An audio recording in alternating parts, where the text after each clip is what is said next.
at rollingout.com. She specializes in sports entertainment, Atlanta talent management for MVP Sports, and all things media. And she's also a PR for Upscale Magazine. She graduated with an Associate's in Arts, Web Page, Digital Multimedia, and Information Resources, Design Associates of Arts from DeVry University. She is a celebrity publicist to clients such as Glenn Davis, Nashawn Kearse, Andre Lamar, and more.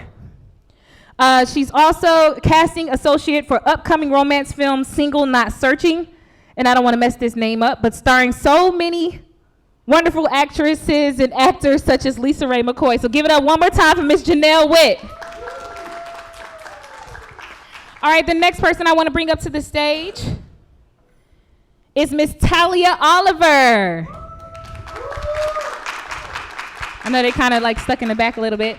So Miss Talia, her hard work as a writer intern for the Shade Room promoted her to an editor position. She worked for 7 years. She's the CEO of the Closet Ratchet, which is a growing media platform for spiritually intelligent, closeted ratchet people to connect over social media. Her speech, Why Comprehension Skills Are Key to Emotional Intelligence, was featured on TED and Buckhead in 2019. Her book, Will Write for Food, Experiencing Rejection and How It Ultimately Strengthened My Faith in God, is about how her origins of having low self-esteem and handling the aftermath led her on her spiritual journey. Strengthening her relationship with God, we are blessed to have her. Give it up one more time for Miss Talia Oliver. All right, and I'm not sure, is Brittany here today? Brittany, is she here? All right, well, we're gonna bring up Miss Allie Rock. All right, so Miss Allie, the CMO of the Georgia Entertainment Association. It provides career advancement opportunities to Georgia-based entertainment industry professionals by offering executive leadership development, educational workshops, seminars, and more. She hosts the GEA Finds, which is a podcast where Georgian entertainment professionals share stories of their career paths with hopes of informing others looking to enter the entertainment industry. She is also the marketing director and consulting of Rumors Publicity, a digital multimedia public relations firm, and she's been there for 12 years. Now, she also taught English as a second language to people in the LA Amistad Successful Living Program. So give it up one more time for Miss Allie Rock. All right, so this conversation is a roundtable discussion. We are all women of color up here working hard in our respective fields. There's a lot of challenges that we face, a lot of things we go through, but we've also been known for facing adversity and just knocking down those doors and making things happen. And so we're gonna go ahead and move into our conversation. The first thing I wanna ask, and then if there's a question that each of you wants to answer, you can answer it all, but to kill time, if you feel like, hey, this one doesn't really suit me, we could just pass it if you want, okay? All right, so the first question is, what does public relations mean to you? And we can start here. All right, can y'all hear? Yeah, y'all can hear me, right? Okay. Hey guys, again, my name is Sarah Busby. So public relations, you know, the name of my agency is Be the Buzz Agency, and it's really getting the buzz, getting the brand, it's getting the awareness out to the public. It is basically, you know, wanting other people that don't even know you from near and afar to, it's almost kind of in a sense of validation. You want them to be interested. We want to, you know, pitch something that's going to be of interest to them. And so it's really about that buzz, about that awareness. It's about being positioned, right, to be seen from people that you don't even know, right, to grow your business. Yes, and you know what? We're going to make this a two-part question. So I'm going to ask you what it means to you and what excites you the most about public relations. Really what excites me the most is really just seeing the end result, all right? A lot of clients, a lot of people that work in business, they're just not aware really of what their potential can do for others. And so to see them in that spotlight, right, or to see them be featured, that right there is just so, just like a feeling for me that just makes me just like, you know, oh my gosh, we made it, you know, right? And so that's really what it does to me, so. Okay, Miss Janelle? So am I saying it right? Is it Jonelle or Janelle? Jonelle. Jonelle, Yes. Okay, Jonelle. So to me, public relations is taking someone's brand or business or something they created and then publicly making it famous.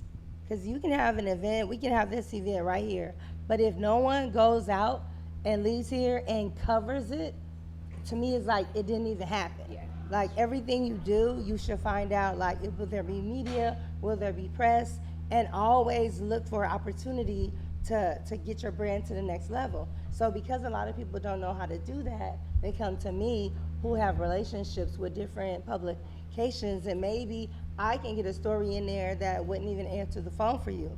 So once you see your name there, and you look and you Google your name and the ads pop up and the stories pop up, your story pops up, to me, just the good feeling that gives the person inside. You know, the main thing is being humble. When a person is humble, it makes you happy to do stuff for them and not haughty. Because if they're haughty, then it's like they'll never appreciate anything. Nothing will ever be good enough. So what makes me excited is when people are excited to grow and collaborate with different brands. When you can say, oh, I had a meeting with Bacardi, and now they want to partner with you for your podcast, and now you can have this in the background, and you got a brand supporting you, then other brands will come. That's what makes me excited, like turning the no into a yes. I love and then it's into fruition. No, that's amazing. Thank you for that. So Talia, if you can answer that question, do you remember what they were? Yeah. Okay. No, can you guys hear me? I think I turned this on. I have a soft voice, so sorry. But no, I'm not a publicist, so I see it from a different angle. Okay. Me being in media, I see publicists as people who are liaisons between their clients and media. Your client needs to build relationships with media. Whatever they're doing, like they're building a brand. They're not just out here doing it for nothing. They want to become, larger than life in their respective field, right? So you need relationships to do that. You need relationships with people who are going to get you placed and get you the most exposure. So that's the way that I view it. And I get really excited when it's just a mutually beneficial relationship and it's just synergistic and you want to work with them anyway, and they really, I was about to cuss, sorry. No, this is a round table. Be you, girl. Let loose. I'm like, they really fuck with you. Like, yeah. Those are the best types of relationships, and I've built so many of those throughout the last 7 years of me being a media personality and a writer, so I really enjoy that. All right, Miss Allie. Public relations to me is a relationship builder, and it is a connection between you and your clients, and whoever it is that they're trying to reach, the outlets that they're trying to reach. So my particular brand of PR is more corporate. So we work with like the T-Mobiles and the Cokes of the world, and when they have like activations that are in the city, that even though they have their own marketing department, it can get a little bit more complicated than that. And if they want to get more on the grassroots level, that's what we do. And so I say that to say I like it because it's helping us connect corporations that probably otherwise wouldn't be out in the world connecting with, people of color or just people in general, on a smaller scale and more organic scale. I like it that way because, again, it's just the connection, right? And then it brings me joy when I can take a client that may not have that connection with a bigger brand or Fortune 500 company and connect them.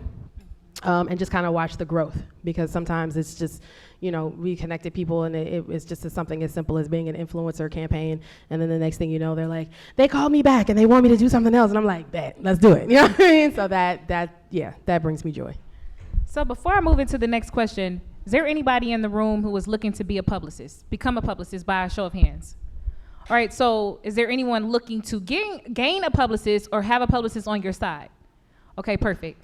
So we're going to gear it towards information that they can use and as to why they may eventually need a publicist or why they need media, and we'll go from there. All right, so you all have more than 5+ years in the game. We all been working. I know I'm on like year 9 or something like that. Wait, how many? 12. Woo, give her a round of applause. This industry is not easy, especially being a woman of color. So what, I guess, inspired you all to start that respective career with becoming a publicist, becoming a media personality? And we could start with Sarah. So I started in journalism. I went to school to be like an anchor of news. And so really what I started to see is back then, they wasn't really, I tell this story, like they wasn't really checking for, how I looked or what black people, at that time. And so what I started to do is I really just started to get my hands wet. And so what I was noticing was that I was using my communication skills and I was connecting with journalists and media outlets. I'm like, this is PR. Mm-hmm. And so I just gradually got into PR. I started kind of doing social media. So I was kind of doing a lot. I was doing social media, then I was like kind of, doing just community work, and then I also was doing PR. And so that's really how I got into it, and I just started to love it. And then, with those skills, you really use those same type of skills, building relationships. A lot of journalists, a lot of media, if they do not finish, they don't, be in the field for all those years, they'll get into PR and they'll use those relationships they've gotten over the years. And because media it's a lot of work. It's a lot of long hours that a lot of people don't see. When you see your news all the time, like all day, you don't know how many hours that journalist has been in the field, So that is something that I've noticed a lot of journalists get into PR. Okay, Miss Jonelle. And my story was kind of different and crazy because it was like I had a friend that was the senior vice president of the studio, and then I had a girlfriend who was an actress, so I was trying to get her work as an actress, and then I became the official third wheel. So doing that, no one knew this person was the vice president, but then everybody knew this person was an actress, and I was just, at events observing things, and I'm the type of person that if it's trash on the floor, I'm not gonna say, oh, the garbage man needs to come. I'm just gonna roll up my sleeve and do whatever needs to be done. So the producer was like, you need to be a PR person, and I was like, he said a publicist, and I'm like, what's that? I'm from LA, and I've never heard of publicists, and I have friends that are actresses, and they were like, oh, but I was a personal assistant for a writer at Tyler Perry Studios, and everything he did, and because I was their only access, they were asking me, and we're doing everything. Next thing you know, his publicist went online, Googled him, and quit of 10 years. Because she's like, oh, since you're in Atlanta with Jonelle PR. Like, so everybody was saying it as sarcasm, like Miss Jonelle PR. And I was like, oh, and it just stuck. So that became my first client, which was actually the senior vice president of Tyler Perry Studios. So I was kind of like on the job training, and that was like a real fortunate situation to just land into. I think we all, and that's interesting, I think we all kind of stumbled across our careers in a way. I don't think from day one, and correct me if I'm wrong, anyone on the stage, from day one you said, I'm going to be a publicist, I'm going to be a journalist, I'm going to be this, that. I knew from the time I was 3 years old till now, I knew. That's you? Actually a perfect segue into my answer. Okay. Because when I started at Shade Room was the most random thing. I was studying biology and economics when I was in college, but then I dropped out and went on this whole journey. Around 2014, I was selling Kirby vacuums. And, throughout... Y'all remember them Kirby vacuums when they used to come in? These $3,000 vacuums. Yes. But in between, really all my life I've been a writer though. Always got straight A's in every English, every writing class. I took advanced writing classes, creative writing classes. I've always been a writer. So my best friend happened to he got introduced to Angie, who was, the CEO of Shade Room. And he became her brand manager at the time. And since I'm bestie, he was like, look, this girl's looking for interns. I know you're a dope writer. Just, it's not paid, but it's something to do. I was like, okay. So I quit selling Kirby's. Because mind you, I was like 22 at the time. Thank God. Listen, I didn't have any bills or responsibilities at the time. So my mom was cool with letting me just, find myself. So when I started at Shade Room the following year, 2015, I worked my way up from being an intern to editing, and then I left. And then, funny enough, I stumbled into PR for a minute. It wasn't for me at the time. I didn't have the emotional bandwidth to be to deal with the clients. Yeah, it's not I had some personal development to do before I did that. Hey, it ain't for everybody.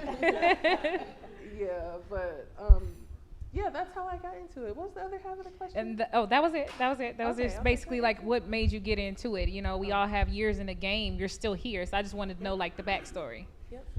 Oh, so I was a radio personality for a while, and I moved. I was a radio gypsy, and so I moved. I went from Ohio to Vegas to here to Jersey.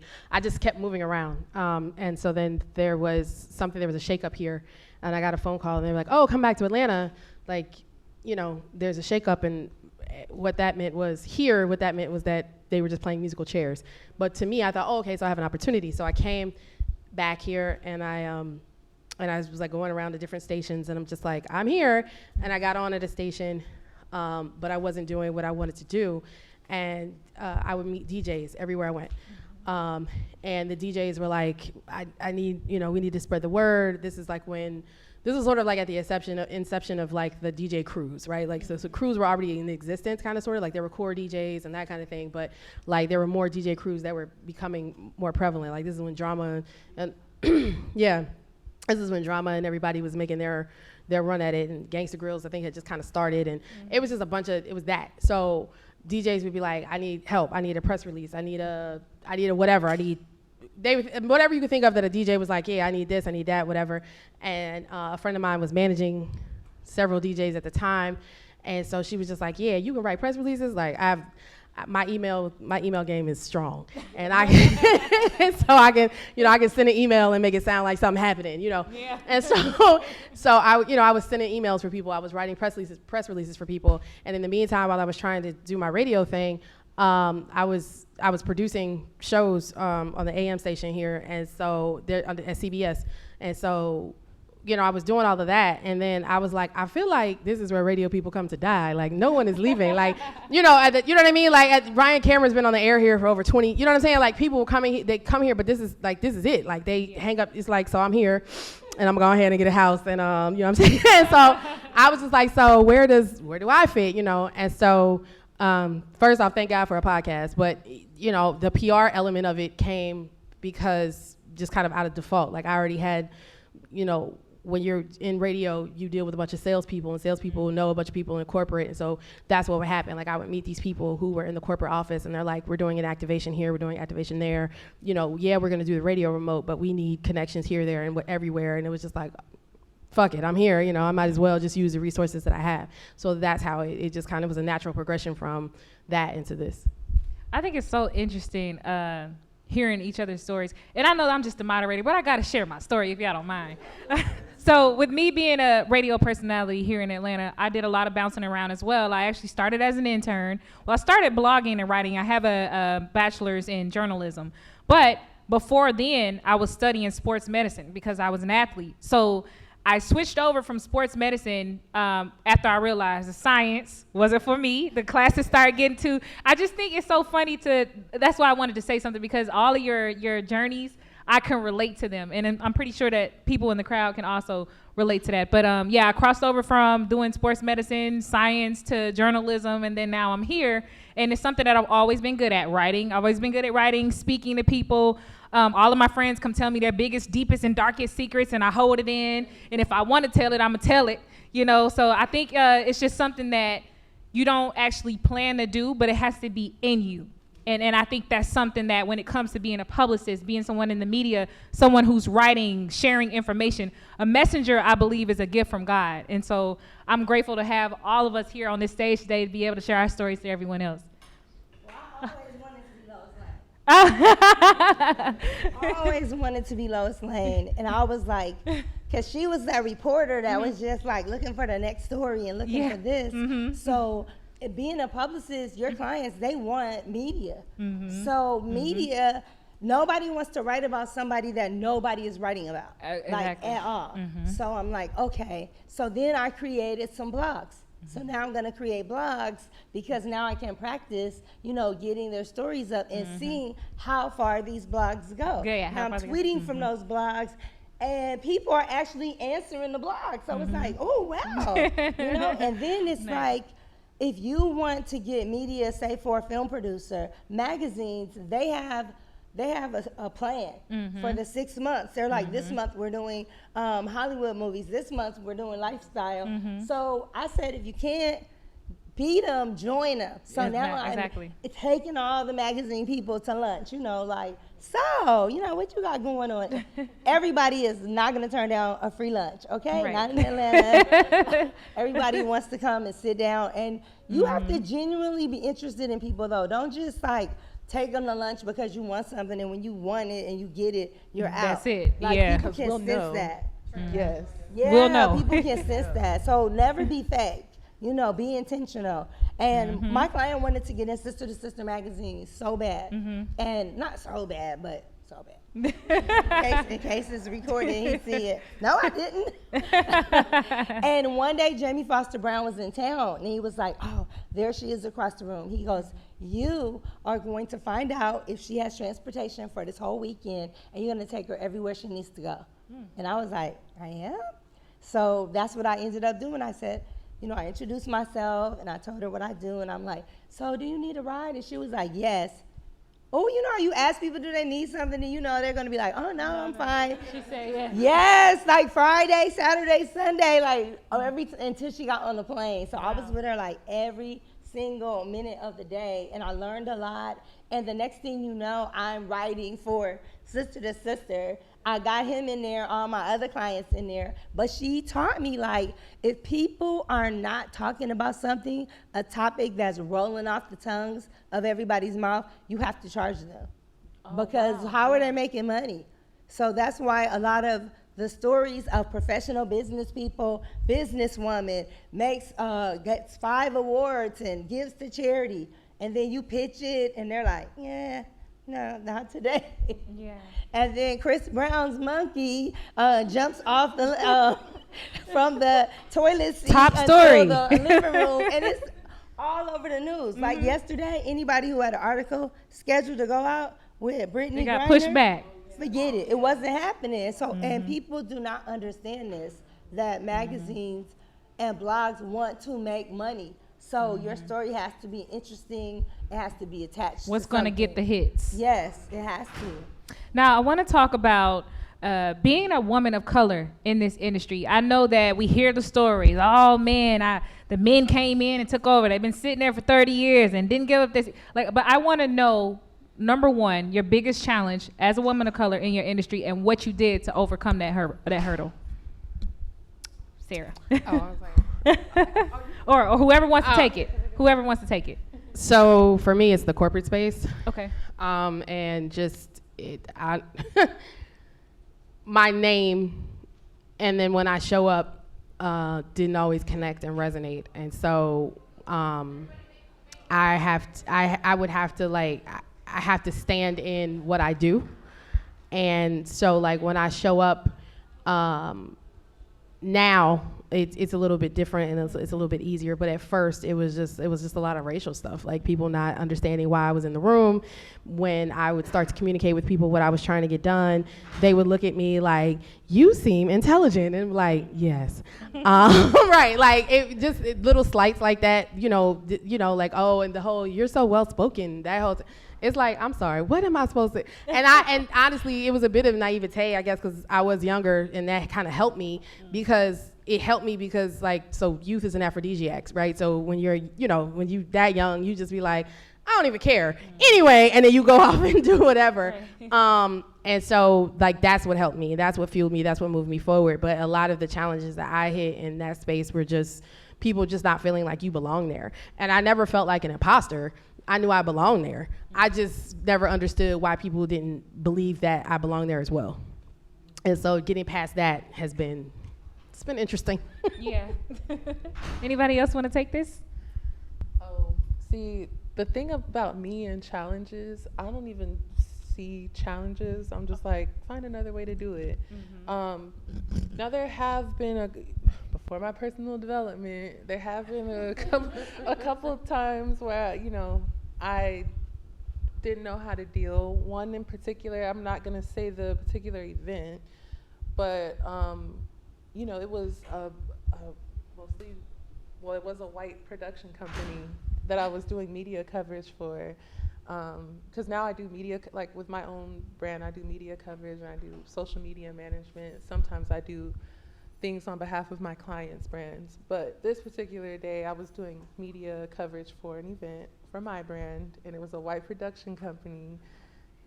And they just were kind of treating me and my friend, because he also has a media company, they're kind of treating us like, why are you here? Like, how did you even get approved for this? And I'm like, little do y'all know, like, we're really skilled at what we do. So I just had to pay the shade and show up and do what I came there to do anyway. And then send them the analytics and the insights and be like, boom, we'll see you next year. Right. So that's what that was. My biggest challenges was my colleagues, and that's sad because we were mostly women in PR, and I was like, because I stumbled into this position that they were pitching, you know, the client I had, and they just felt like I wasn't worthy because I was new at it. But I was like, I'm new. Hi, everybody. If you need help, I'll help you. If you need this, I'm just learning. I'm doing this, you know, and they were kind of like, and I was like, wow, like, it was just really weird. But, you know, I'm from Los Angeles, the streets, South Central LA, so you just brush it off and move on and move forward. And at that very event, when nobody wanted me to help, there was a lady there from the Kentucky Derby. And I went over to her and I told her what I was doing. And she said that they wanted to name a race after the House of Pain. Can I get anybody from the show? And I said, how many people can go? And she flew Lance Gross and Eva Marcel in from LA via Learjet. She gave everyone a $10,000 credit for a room for like 8 days and had everyone out there. And I was just like, wow, I felt so accomplished until I was driving to Kentucky. Oh. What's wrong with that picture? Right. They all get flights. Where's my flight? Like, Right. But, you know, no one really respects your craft. And they just, you know, oh, she's new, she's the fake publicist. But I'm in LA on red carpets, New York, but I'm the one. I was like, what? Yeah. So it was just my colleagues, but I was so busy and so excited about my work that I didn't even have time to take any of it in. Right, and did you so I can agree with all of them. Shout out to Tamika, because when I moved here about 5 years ago, she gave me a shot. I didn't know the market, but I knew I wanted to get involved. And she just gave me just a shot. She was like, look, just, you know, hop in. I need help with Black Writers Weekend. And I would help. I started with Black Writers Weekend, and I really just developed a lot of relationships. But to her point, one of the biggest challenges is that the community of publicists and women and Black women is small, right? And there is a lot of like that energy, like, you know, like, oh, you haven't been doing it long or this and that.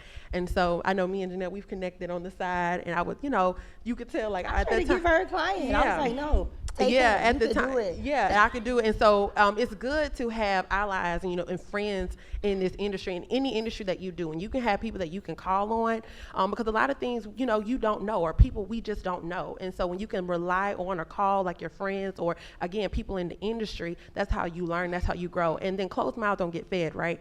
So I would just speak up and be like, hey, like, this is what I'm looking for, this is what I need, this is what I want to do, X, Y, and Z, and that's what happens. So dealing with the challenges of race, you know, anybody know about University of Alabama? Anybody? Okay, it's a predominantly white college. There's probably about 10 or 12% of African American. And so you can just imagine the racial issues that we would deal with as journalists and coming, you know, being just in that setting. So I would always have to kind of fight to speak, or, you know, try to really, like, when somebody tries to overtalk you, that's the thing, a challenge that we would, you know, I would go through. And so dealing with that over the years really helped me in PR. You gotta speak up. Like, you gotta be bold. You gotta be brave. You can't, again, closed mouths don't get fed, right? So I would just use those challenges or things and just overcome it. And that's how I got here. So, yeah. Well, thank you so much. I didn't even realize how much time has been flying by. I'm going to ask one more question, and then I'm going to turn it to the audience. So if you have any questions in regards to how to get a publicist, what it requires, how much is it, I really would like for anybody to get those questions ready, because after this question, we're going to turn it to y'all. All right? So my last question for the day: how do you go about getting receiving and finding clients? Like, do you find them, you say, hey, this person's the star, I want to help them out, or do they come to you? And is there I know that you work on monthly retainers, but are there exceptions for certain clients? So whoever wants to take that one. And the first half is, how do you go about finding clients? Do they find you or do you find them? So, man, y'all, okay. I'm a spiritual person, and I really believe in what you put out is what you get back in. And I also believe that what is meant for you will find you. You don't need to go looking for it. And, you know, when I first started doing, you know, PR, well, when I tried to do PR, and now that I do social media management, when I first started my social media management company, I was, you know, sending out DMs and emails like, hey, I do this, this is my price. And I got a couple of clients, but they weren't who you we wanted. weren't yoked. Okay, in. okay. And then I randomly got a call from someone who, actually, I'll just say Jamila T. Davis. Do y'all know who she is? Yeah, Jamila is dope. She we met over the phone years prior when I was still writing at Shade Room. I think if you guys are unaware of her story, she was in prison for like 10 years, and like, you guys should just go look up her story. But she got out and she had a plan, honey, okay? She called me when she got out and was like, hey, I'm out. I still want to work with you one day. I'm just trying to get things together. I'm going to hit you when I'm ready. And she hit me during the pandemic. And it was like, sis, I'm ready to build this brand. I have a vision. It's called Black Women's Lives Matter. I just want to edify and uplift Black women. And boom, we started the page like that day. And we're at like over 200K now. Wow. And get great engagement. We've got merch and all these things. And then she started bragging to me to her friends. And I've had a couple of clients because of her. So referrals, like word of mouth. Word of mouth. Okay. I also work with Lisa Hilton right now too. I run the socials for her fashion academy. Okay. And then I've just got other, like my friends have given or gotten me new clients because they know I'm a fantastic writer. They watch this later. But yeah, if you my ghostwriter. okay, I write, like I really write. So yeah, if you do a good enough job, referrals, you shouldn't have to be putting yourself out there. Referrals and word of mouth. Can everybody agree? Yeah. Yes. Okay. referrals. All right. So if there's anybody out there who you has gotta build. Let me just. You have to build to that. Don't. Oh, okay, okay. Let me be clear. Okay, We live in a okay. time of Insta business, I call it. And people, so when you're watching Instagram and all these social media pages, you're watching someone's highlight reel, right? And so you're seeing the results of someone's work and the results of someone's, you know, tenacity or patience or years. Right. And so to get to the point where people start to refer you, you have to establish yourself as someone that people want to refer someone to, right? Because just as easily as people spread word of mouth about all the wonderful things you do, as we know, they will also be shady as shit and will, you know, just as easily, you know, play you on the back end. So while you're building to that point, just be mindful of how you're building to that point. The saying, you know, the same people you meet on your way up or the people you meet on your way down, be mindful of these people. But then just also, you know, stand behind your work. And do the best that you can. You are not always going to be perfect. It's not always going to work out. It's not always going to be great.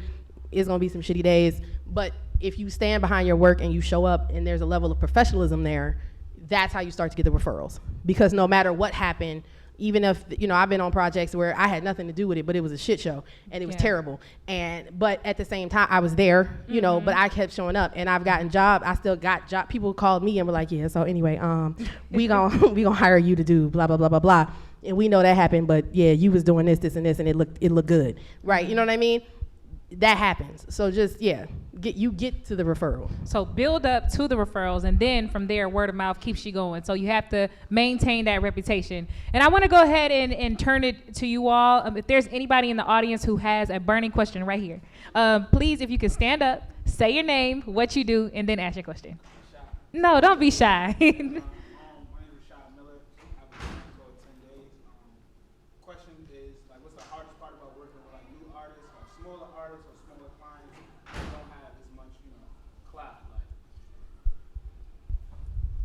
I think that goes back to humility. Because if you have a new artist, you're not going to be Drake. You're not going to be this person. So you can't even come in like, well, Drake was doing, and who else can I say? Lil Durk was doing, but it's like, why are you referring that? Why are we using them in the same sentence? Like, it's not even apples to apples. So, you know, they had to grow to where people knew them. But in today's world with the streaming platform, you're like, well, I knew a guy, and last week, just like, what's Lil Nas X, like that, but he still reached out. He was on Twitter, he intentionally reached out to someone, but he was already doing country music. He already had established, he already had music. He was already working. So you can't like, oh, I hired you, now I can sit back. Now, you not work faster. Like what? Like no, that isn't how it goes. So with new artists, you just have to be humble and know, like, maybe we are going to have to take an approach like one of the other artists. He started going to all the malls here.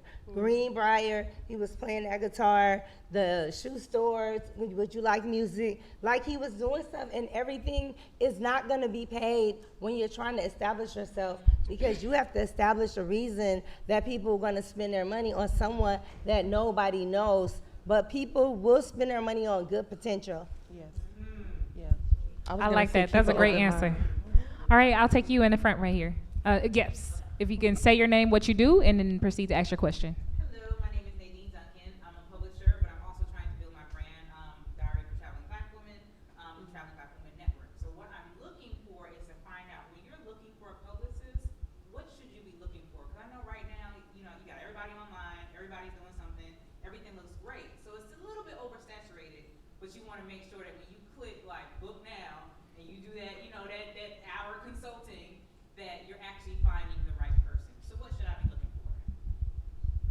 Your publicist is published, if that makes sense.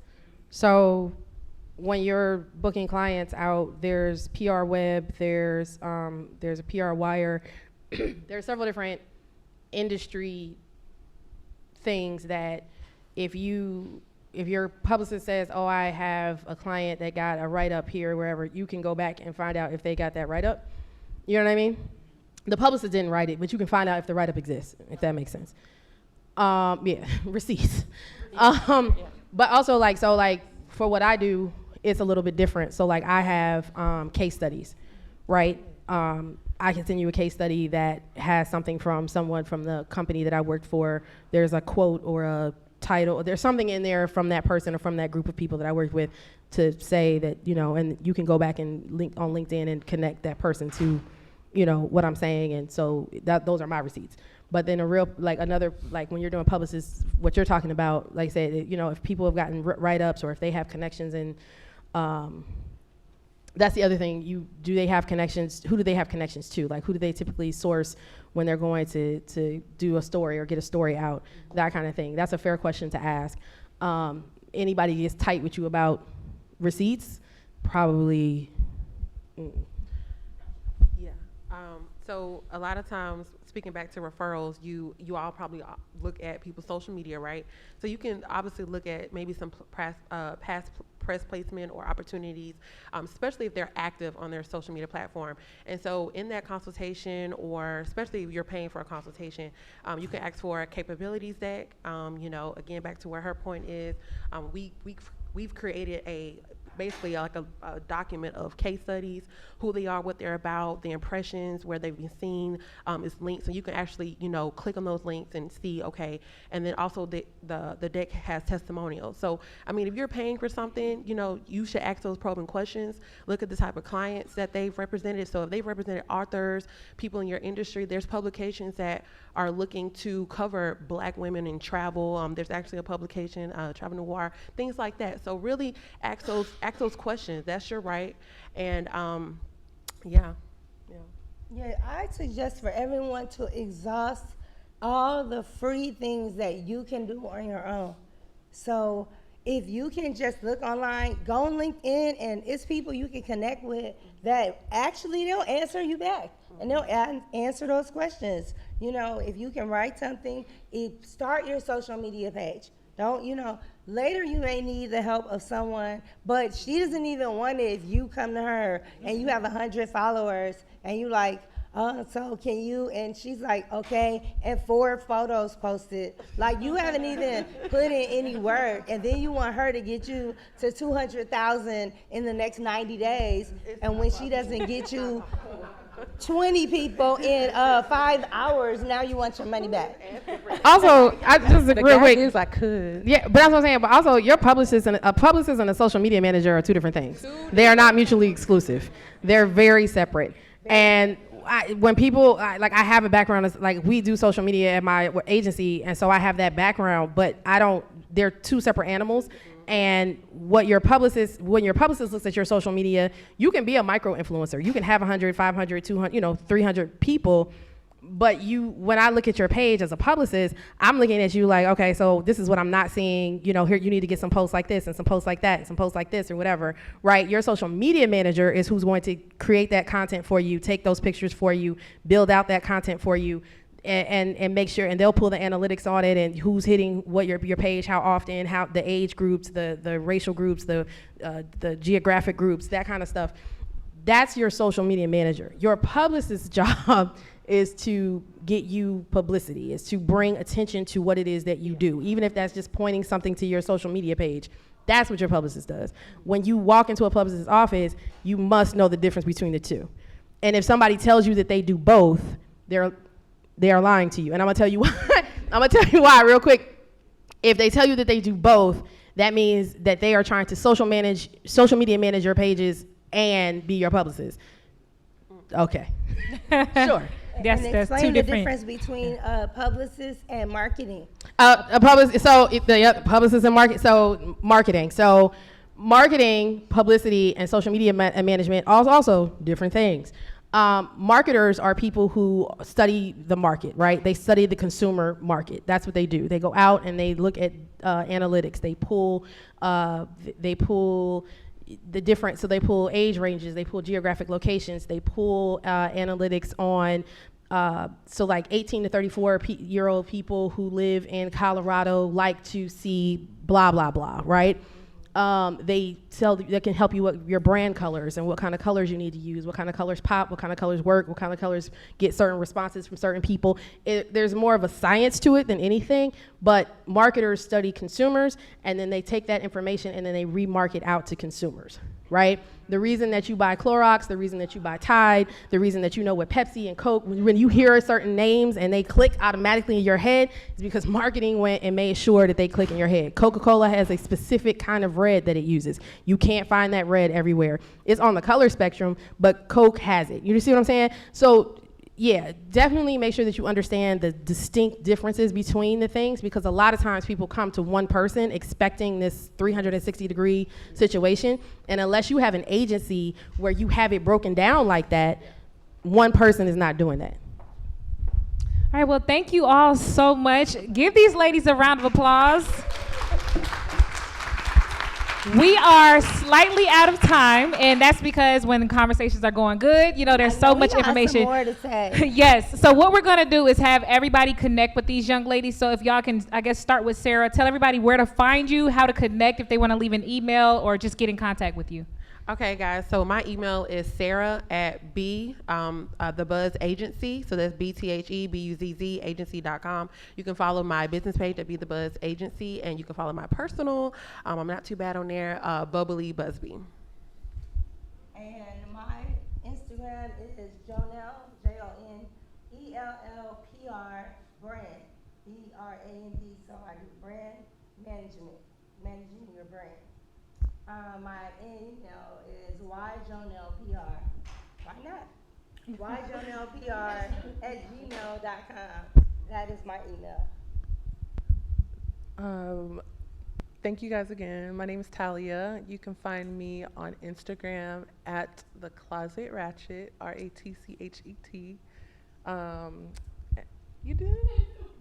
And my email is the same, my business email. Well, I have a few business emails, but that one is theclosetratchet@gmail.com.